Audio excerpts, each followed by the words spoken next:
I stood frozen in the doorway, my hand still gripping the brass knob. The scene before me was impossible, yet undeniable. My husband Adam tangled in our neighbor Susan's arms, their lips locked in a passionate embrace. Adam? My voice cracked, barely above a whisper. They sprang apart, guilt etched across their faces.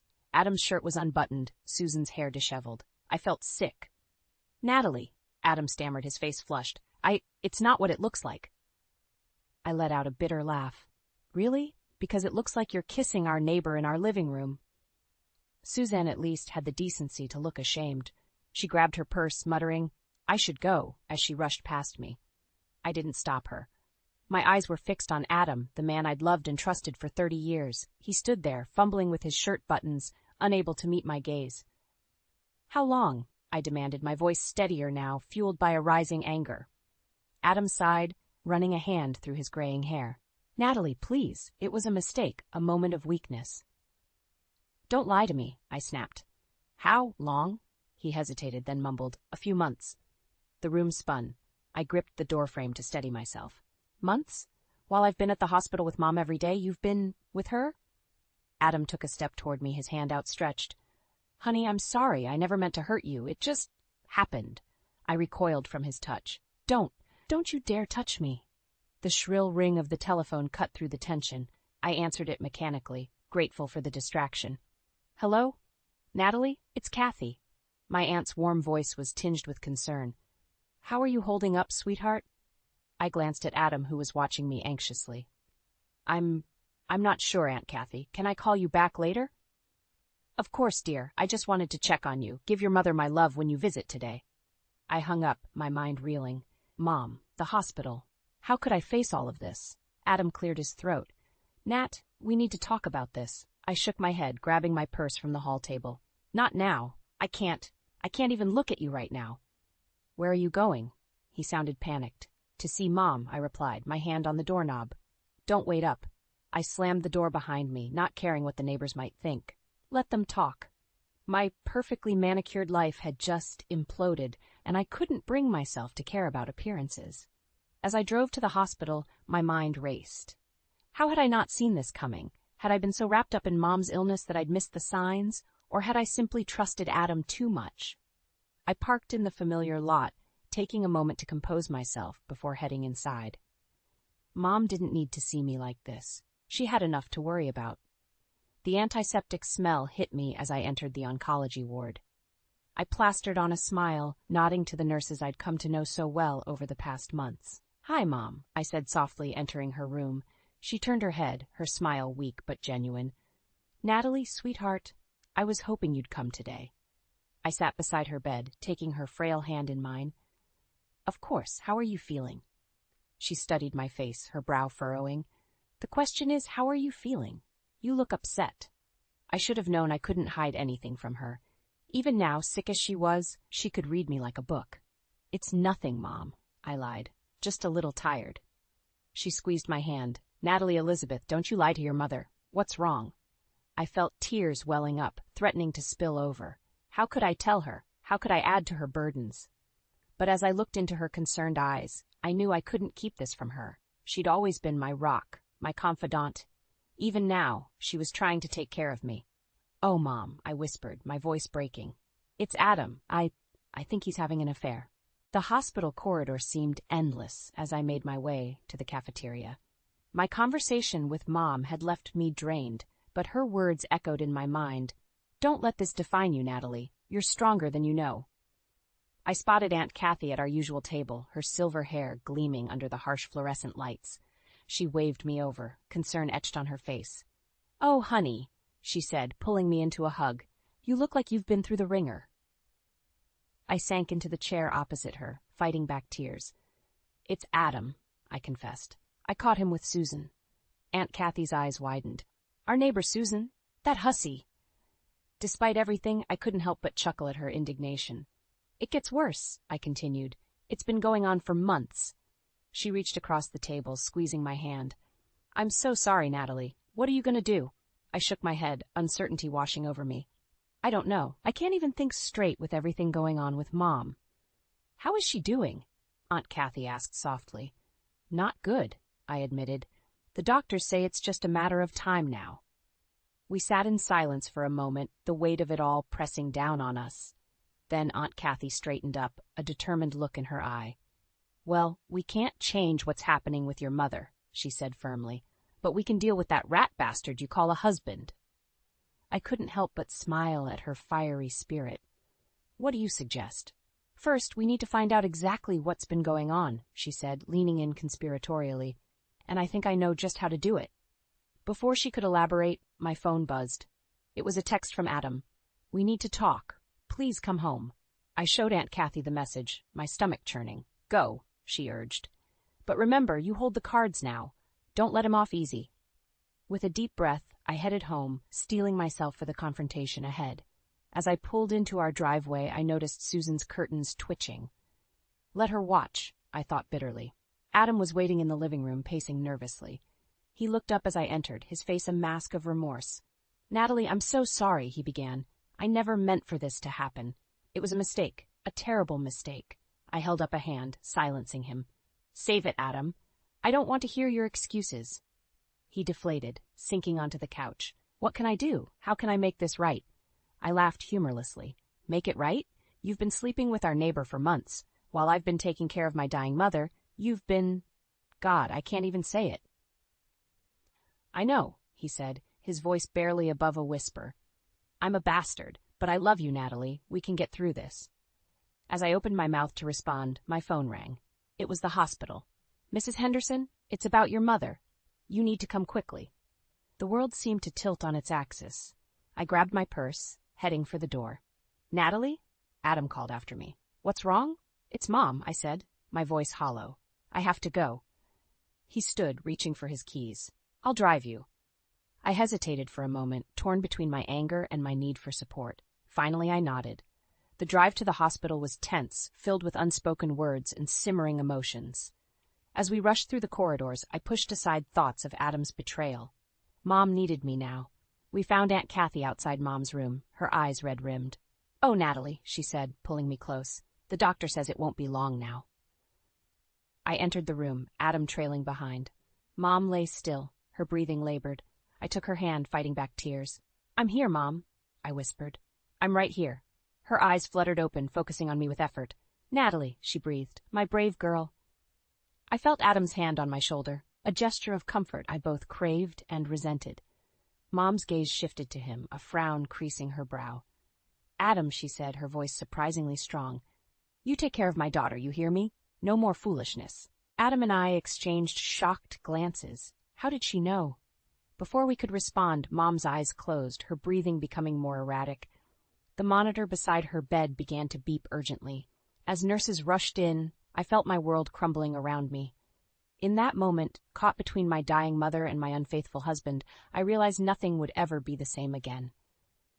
The days following Mom's funeral passed in a blur. I moved through our house like a ghost, barely speaking to Adam.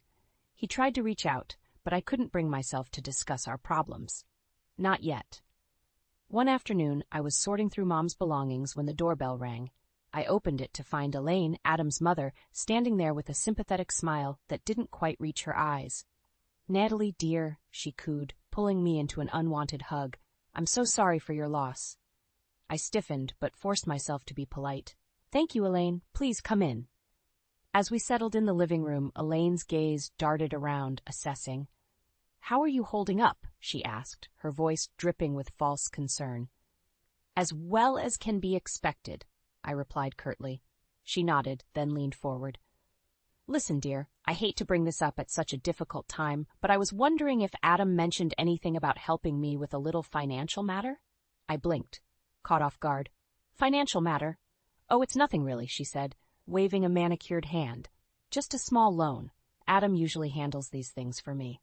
Before I could respond, Adam walked in. His eyes widened at the sight of his mother. "Mom, what are you doing here?" Elaine turned to him, her smile widening.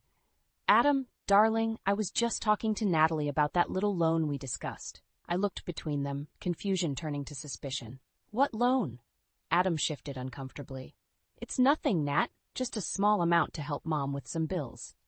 "How small?" I pressed. Elaine laughed nervously. "Oh, just a trifle, 50,000 or so." My jaw dropped.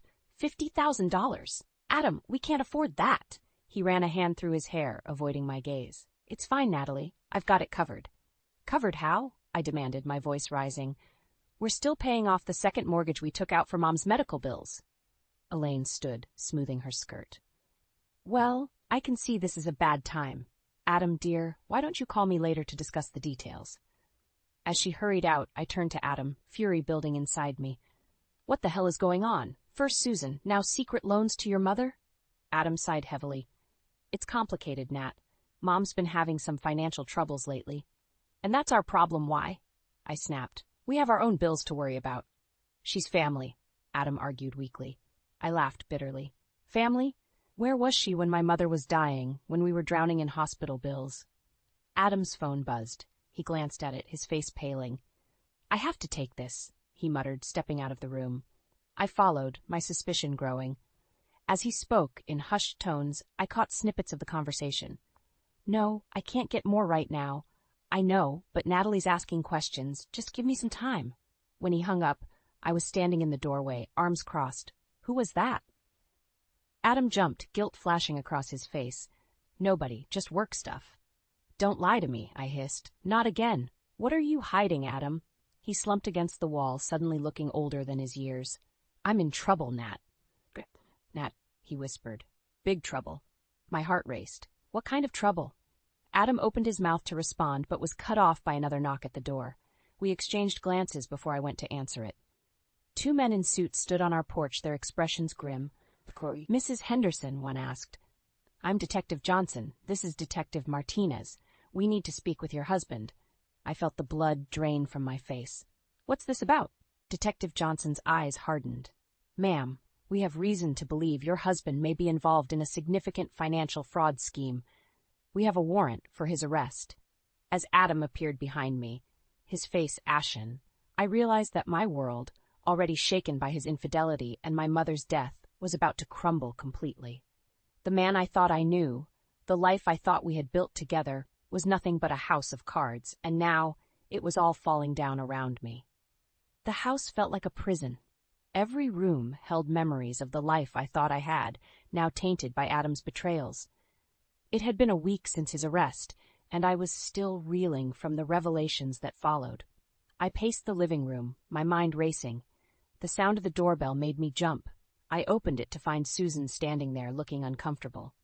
Natalie, I need to talk to you, she said, her voice trembling. I almost slammed the door in her face, but curiosity got the better of me. Make it quick, I snapped, stepping aside to let her in. Suzanne perched on the edge of the sofa, wringing her hands. I'm so sorry about everything. I never meant for it to go this far.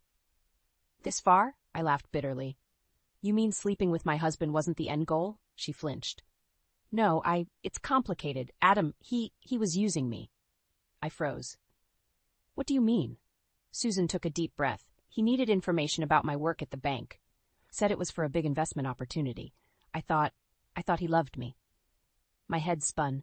You gave him confidential information? She nodded, tears streaming down her face. I didn't know he was using it for fraud.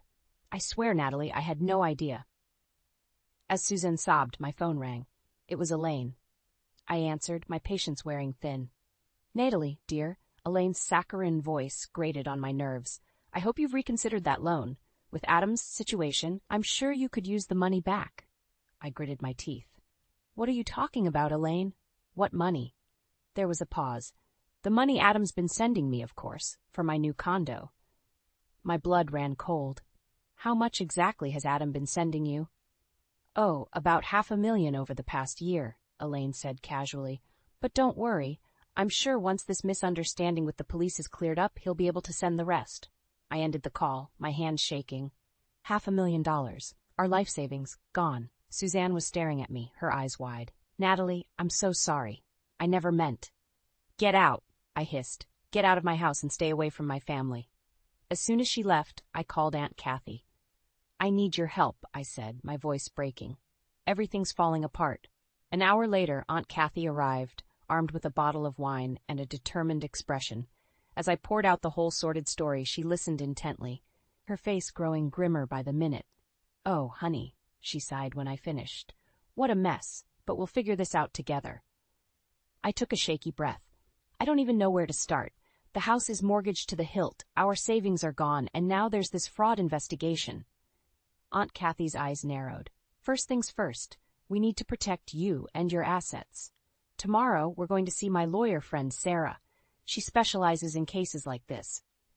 I nodded, feeling a glimmer of hope for the first time in days. As if on cue, my phone buzzed with a text from an unknown number. Mrs. Henderson, this is Detective Johnson. We need to speak with you regarding your husband's case. Please come to the station tomorrow at 10 a.m. I showed Aunt Kathy the message, panic rising in my chest. She squeezed my hand. I'm coming with you. You're not facing this alone.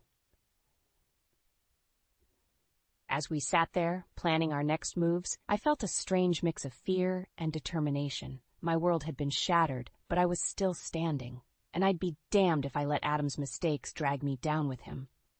Aunt Kathy, I said, my voice steadier than I felt, I think it's time I learned exactly what's been going on. No more secrets, no more lies. I need to know everything, even if it hurts. She nodded, a fierce pride in her eyes. That's my girl. We'll get to the bottom of this, and then we'll figure out how to rebuild your life, on your terms this time. As the evening wore on, I steeled myself for the battles ahead. Tomorrow would bring new challenges, but for the first time since this nightmare began, I felt ready to face them head-on. The police station was a hive of activity as Aunt Kathy and I made our way to Detective Johnson's office. My palms were sweaty, and my heart raced. What more could they possibly want from me? Detective Johnson greeted us with a grim expression.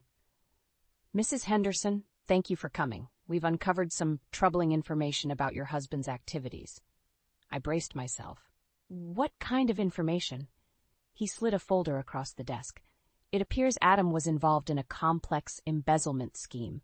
We've traced large sums of money moving through various accounts, including one in your mother-in-law's name. My head spun. Elaine? She's involved in this too? We're not sure of the extent of her involvement yet, he replied, but we need to ask you some questions about a recent property purchase she made. As the detective questioned me about Elaine's new condo, a sick feeling grew in my stomach. How could I have been so blind? Aunt Kathy squeezed my hand supportively as I answered each question as honestly as I could. When we finally left the station, I felt drained. We need to confront Elaine, I said, my voice shaking with anger and exhaustion. Aunt Kathy nodded. I'm right beside you, honey. We drove to Elaine's new condo, my mind racing with all the revelations of the past few weeks. As we approached her door, I heard raised voices inside. You promised me this would work out.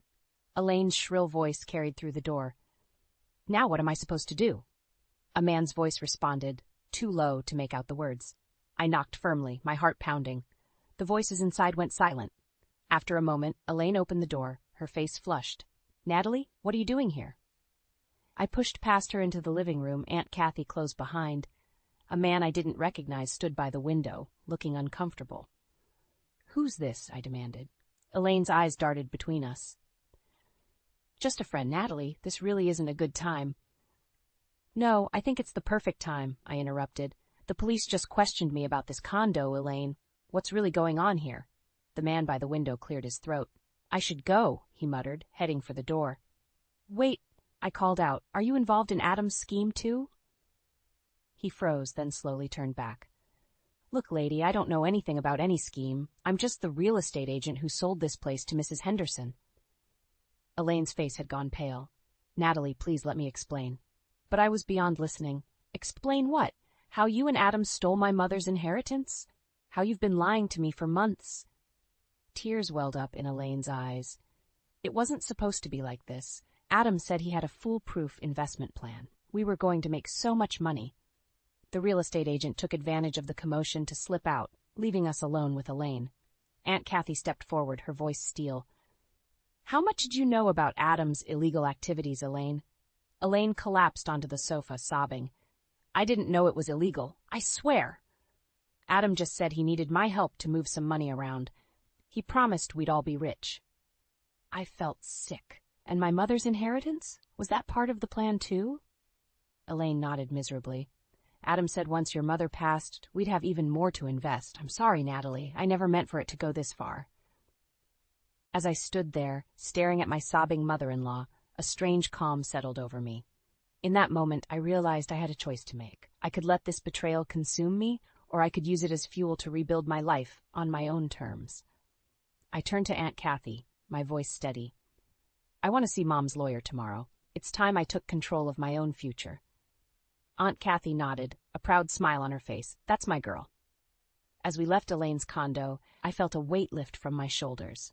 The road ahead would be difficult, but for the first time in weeks, I felt a glimmer of hope. Whatever came next, I would face it head-on, with the strength and resilience my mother had always seen in me. The day of Mom's will reading arrived, bringing with it a storm of emotions. As I sat in the lawyer's office, Aunt Kathy beside me, I couldn't shake the feeling that everything was about to change. Mr. Goldstein, Mom's attorney, cleared his throat. Before we begin, I want to express my condolences, Natalie. Your mother was a remarkable woman. I nodded, fighting back tears. Thank you. She really was. He opened a thick folder. Now, let's proceed with the reading of Elizabeth Henderson's last will and testament. As Mr. Goldstein read through the legal jargon, my mind wandered to all the recent upheavals in my life. Adam's betrayal, his arrest, Elaine's involvement in the fraud scheme. It felt like my whole world had been turned upside down. Suddenly, Mr. Goldstein's words snapped me back to attention. And to my daughter, Natalie, I leave the sum of $2 million, with the hope that she will use it to build a life filled with purpose and joy. $2 million. The amount stunned me. I knew Mom had some savings, but I never imagined it was this much. Before I could fully process this information, the office door burst open. Elaine stormed in, her face flushed with anger. I'm sorry I'm late, she announced, taking a seat. Traffic was terrible. Did I miss anything important? Mr. Goldstein frowned. Mrs. Henderson, this is a private reading. I'm afraid I must ask you to leave. Elaine waved her hand dismissively. Nonsense. I'm family, and I have a vested interest in this will. I turned to her, my shock turning to anger. What are you talking about, Elaine? This has nothing to do with you. She leaned forward, her eyes gleaming. Oh, but it does, dear. You see, Adam and I had an arrangement. That inheritance was meant to cover the loans he gave me for my condo. It's only fair, after all. The room fell silent. I could feel Aunt Kathy tensing beside me, ready to pounce. Elaine, I said, my voice surprisingly calm, I don't know what Adam promised you, but my mother's money is not yours to claim. She laughed, a harsh, bitter sound. Don't be naive, Natalie. You owe me, after everything Adam and I have done for you. Done for me? I interrupted, my voice rising. You mean lying to me? Stealing from me? Betraying my trust? Elaine's face hardened. Now listen here, you ungrateful little... That's enough. Mr. Goldstein's voice cut through the tension. Mrs. Henderson, if you don't leave immediately, I'll be forced to call security. Elaine stood, smoothing her skirt. Fine, but this isn't over, Natalie. You'll hear from my lawyers.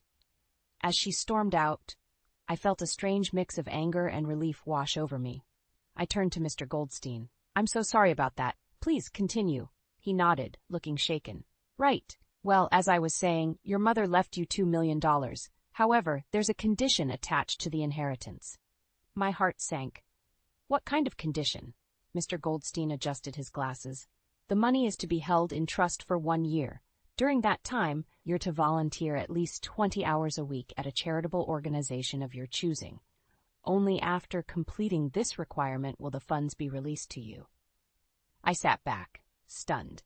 It was so like Mom to do something like this, to push me towards finding a purpose beyond my comfortable life.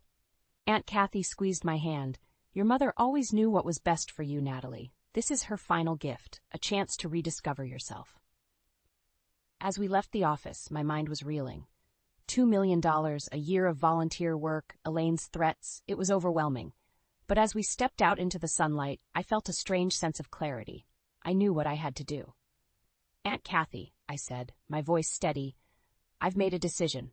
I'm going to renounce the inheritance. Her eyes widened. Natalie? Are you sure? That's a lot of money to give up, I nodded, feeling more certain with each passing moment.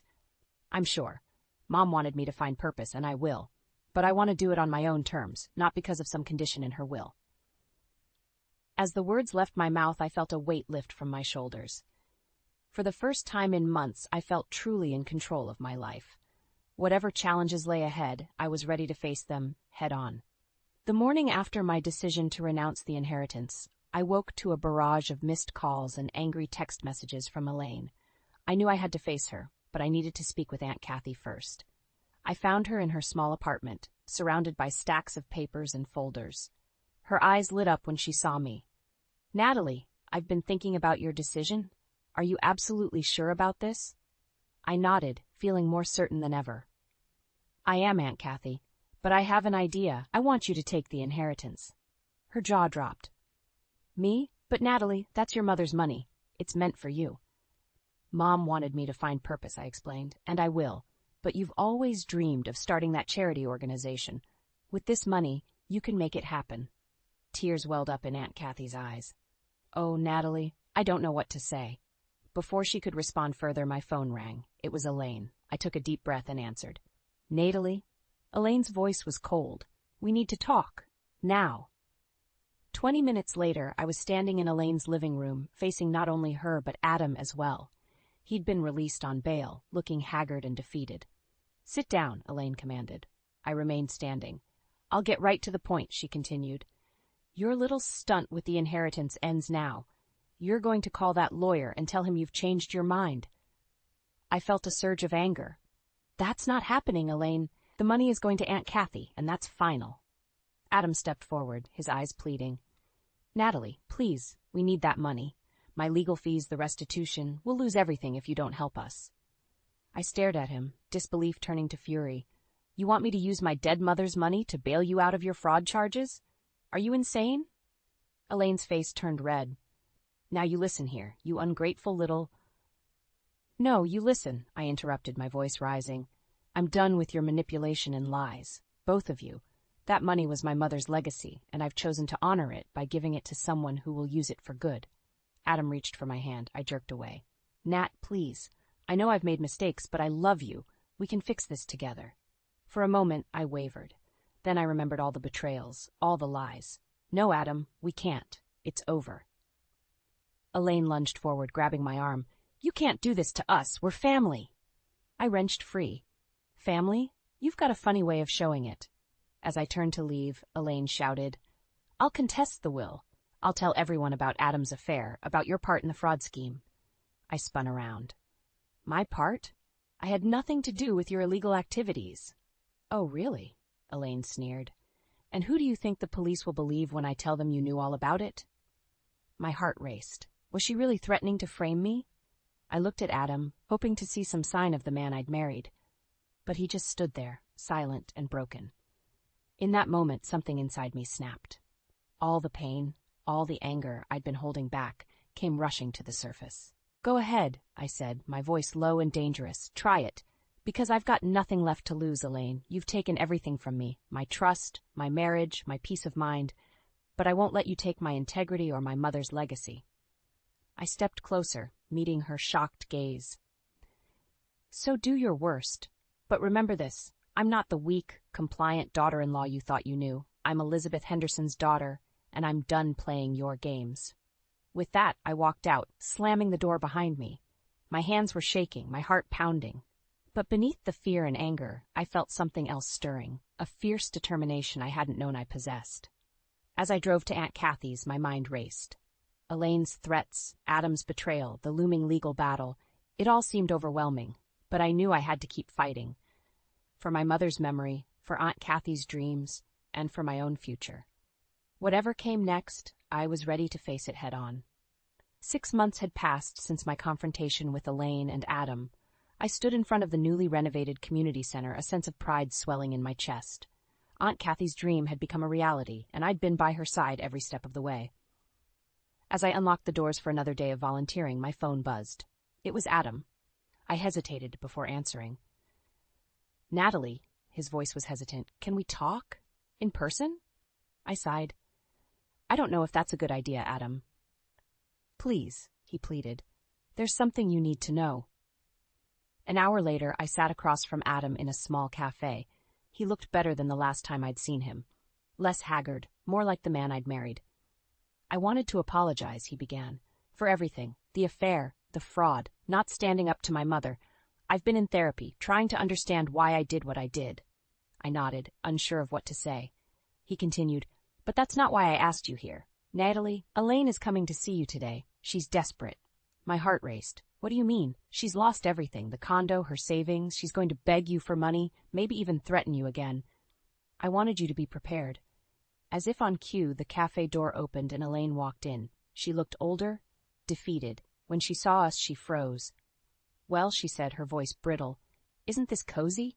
I stood, steeling myself. "Elaine, we need to talk." She sat down heavily, her eyes darting between Adam and me. "I suppose you know why I'm here." I nodded. "You need money." "I have nothing left," she whispered, tears forming in her eyes. "I made so many mistakes. I didn't want to be alone." For a moment, I felt a flicker of sympathy. Then I remembered all the pain she'd caused. "Elaine," I said firmly, "I'm not giving you any money, but I am offering you a chance." She looked up, confused. "Aunt Kathy's charity needs volunteers. It's hard work, long hours, no pay, but it's a chance to do some good, to find purpose." Elaine's face hardened. "You expect me to work for free? After everything?" I stood my ground. "It's your choice, but it's the only offer you're getting from me." For a long moment, silence hung between us. Then, to my surprise, Elaine's shoulders sagged. I'll think about it," she murmured. As Elaine left, I turned to Adam. "Thank you for the warning. I appreciate it." He nodded, a sad smile on his face. "Natalie, I know I have no right to ask, but is there any chance for us?" I took a deep breath, feeling the weight of the past year.